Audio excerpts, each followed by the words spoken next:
नमस्कार, मी सिद्धेश दिलीप शिगवण बित्तम बातमीमध्ये तुम्हा सर्वांचं स्वागत करतोय। बातमीपत्राला सुरुवात करण्याआधी एक नजर टाकूया बातमीपत्रातील काही महत्त्वाच्या हेडलाईन्सवर। चाकूचा धाक दाखवून अल्पवयीन मुलाचा महिलेवरती बलात्कार, मानखुर्द हादरलं। डोंबिवलीमध्ये 3 बांगलादेशी महिलांना मानपाडा पोलिसांनी केली अटक।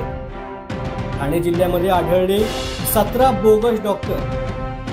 आणि पंतप्रधान नरेंद्र मोदी यांच्या हस्ते 3 नौदल युद्ध नौकांचे राष्ट्रार्पण। आता पाहूया सविस्तर। सध्या महाराष्ट्रामध्येच नाही तर देशभरामध्ये जगभरामध्ये कुठेच महिला ही सुरक्षित नाहीये। आपण दररोजच्या जीवनामध्ये कुठे ना कुठेतरी महिला कुठल्या ना कुठल्या तरी अत्याचाराची बळी पडल्याची घटना ऐकतो। अशीच एक लाजिरवाणी घटना मुंबईमध्ये घडली। मुंबईमधील मानखुर्द परिसरामधील अल्पवयीन मुलाने चाकूचा धाक दाखवून एका महिलेवरती बलात्कार केल्याची धक्कादायक घटना सोमवारी 13 जानेवारी रोजी सायंकाळी घडली। या प्रकरणी पोलिसांनी आरोपीला ताब्यात घेतलं असून त्याची रवानगी बाल सुधार गृहात करण्यात आली। घटनेच्या दिवशी पीडित महिला आपल्या 2 मुलांसह घरी एकटीच होती आणि त्याचाच गैरफायदा घेत आरोपीने तिच्या घरामध्ये शिरून तिच्यावरती बलात्कार केल्याचं सांगितलं जातंय। या प्रकरणी पोलीस अधिक तपास करतायत।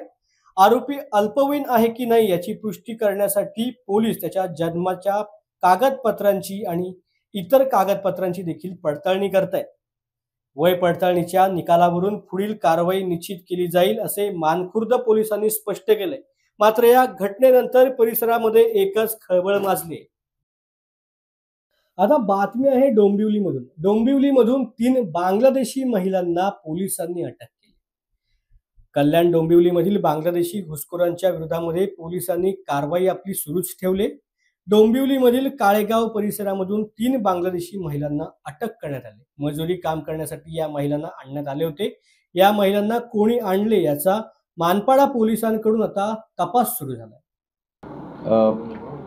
मानपाडा पोलीस ठाणे हद्दीत बांगलादेशी घुसखोरांविरुद्धची मोहीम अव्याहतपणे सुरू आहे। माननीय वरिष्ठांच्या मार्गदर्शनाखाली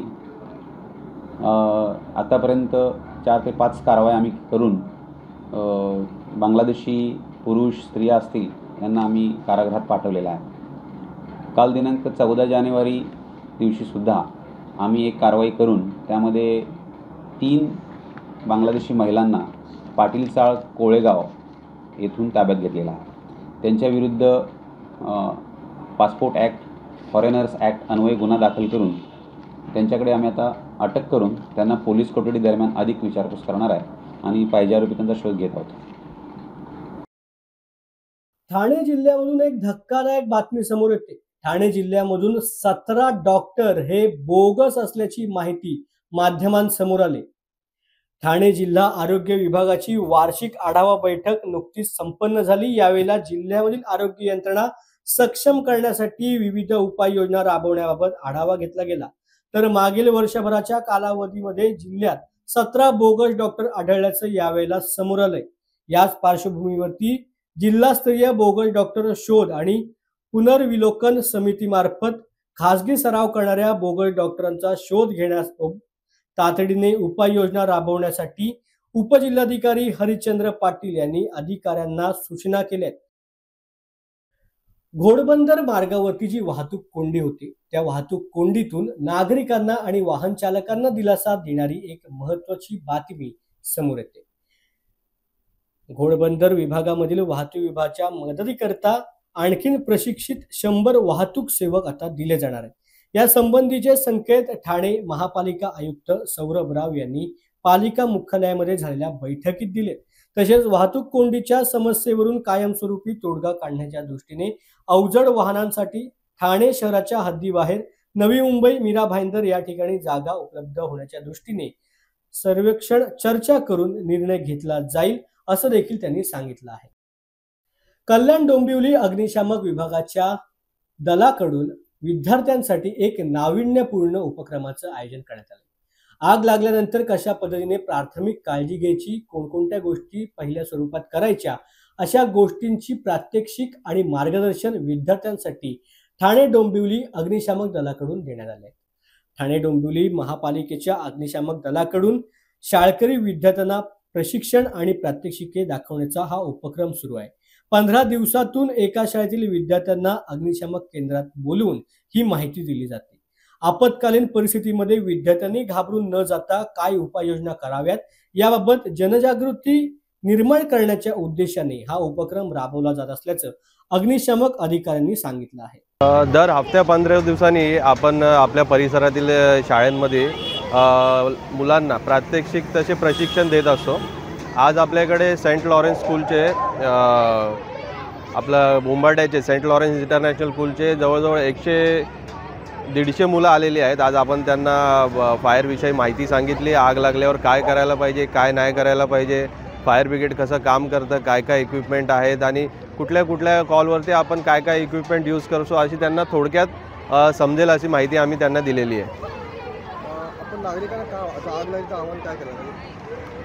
नागरिकांना आम्ही आवाहन करू इच्छितो की जेवढ्याही हायराईज बिल्डिंग आहेत किंवा इतर बिल्डिंग आहेत त्याच्यामधल्या जी फायर सिस्टीम आहे ती त्यांनी व्यवस्थित मेंटेन करावी.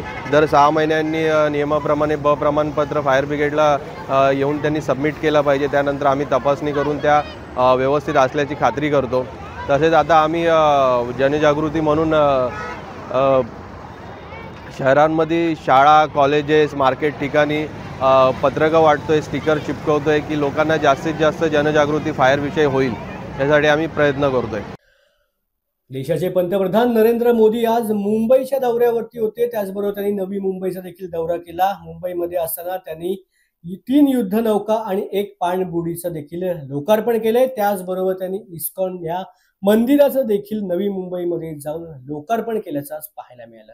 पंतप्रधान नरेंद्र मोदी यांच्या माध्यमातून मुंबईच्या नौदल हौदीत INS सुरत, INS निलगिरी आणि INS वागशीर या 3 नौदल युद्धनौकांचे राष्ट्रार्पण झालेलं आहे. त्यानंतर महायुतीच्या सर्व आमदारांशी पंतप्रधान नरेंद्र मोदी यांनी संवाद साधला.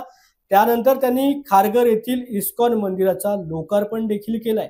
9 एकर जागेमध्ये पसरलेलं आशियामधील दुसरे सर्वात मोठे इस्कॉन मंदिर हे असून याच्या उद्घाटन सोहळ्याला मुख्यमंत्री देवेंद्र फडणवीस, उपमुख्यमंत्री एकनाथ शिंदे आणि उपमुख्यमंत्री अजित पवार हे देखील उपस्थित असल्याचं पाहायला मिळालं.